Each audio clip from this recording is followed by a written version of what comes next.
দোয়া ইউনুস কতবার পড়লে গায়েবী সাহায্য পাবে? দোয়া ইউনুস সম্পর্কে আমরা সকলেই জানি। হযরত ইউনুস সাল্লাল্লাহু আলাইহি সাল্লাম যখন কঠিন বিপদে পড়েছিলেন তখন তিনি এই দোয়াটা পড়েছিলেন এবং আল্লাহ তাআলা এটা কোরআন কারীমের ভিতরে কোট করে দিয়েছেন। আল্লাহ পাক রব্বুল আলামিন নিজে বলে দিয়েছেন 17 নম্বর পারার 8 নম্বর পৃষ্ঠার 9 10 নম্বর লাইন সূরা আম্বিয়ার 27 নম্বর আয়াতে আল্লাহ তাআলা এটা কোট করে দিয়েছেন।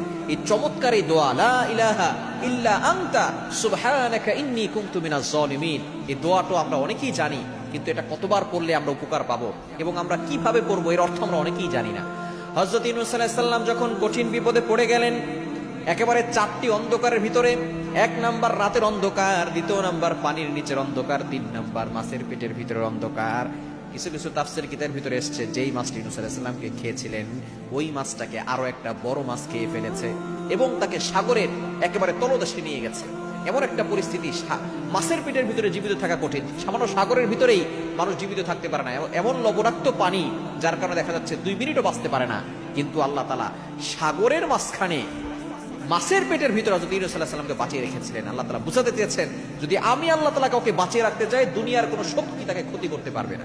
ইউনূস আলাইহিস সালাম সেই কঠিন বিপদে পড়ে তার মায়ের কথা স্মরণ করেন নাই, বাবার কথা স্মরণ করেন নাই, তার আত্মীয়স্বজন কারো কথা স্মরণ করেন নাই, তিনি আল্লাহকে স্মরণ করেছেন। তিনি বলেছিলেন লা ইলাহা ইল্লা আনতা সুবহানাকা ইন্নী কুনতু মিনাজ জালিমিন, লা ইলাহা ইল্লা আনতা, আল্লাহ তুমি ছাড়া কেউ নাই, সুবহানাকা, আল্লাহ তুমি পবিত্র, ইন্নী কুনতু মিনাজ জালিমিন, আল্লাহ তোমার কোনো ত্রুটি নাই, আল্লাহ আমি নিজে অপরাধ করেছি, নিজে জুলুম করেছি নিজের উপর, আল্লাহ আমাকে ক্ষমা করে দাও। দেখুন এই বাক্যের অর্থগুলো আমরা অনেকেই জানি না। আমরা অনেক সময় বিপদে পড়লে আল্লাহকে অভিযোগ করি, আল্লাহ আমাকে অসুস্থতা দিলে, আমার তো কোনো দোষ নাই, অমুক সুদ খায় তার কোনো সমস্যা হয় না, আল্লাহ তুমি আমারই বিপদ দিলা, আমাকেই তুমি চোখে দেখো।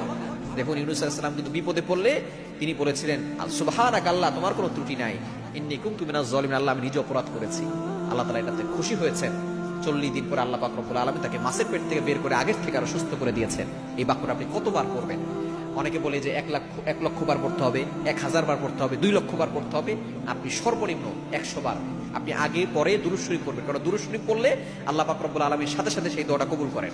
আগে পরে আপনি দুরূদ শরীফ পড়ে নেবেন 3 বার করে, এরপর আপনি সর্বনিম্ন 100 বার, বাকি যত পড়তে পারেন কোনো সমস্যা নাই।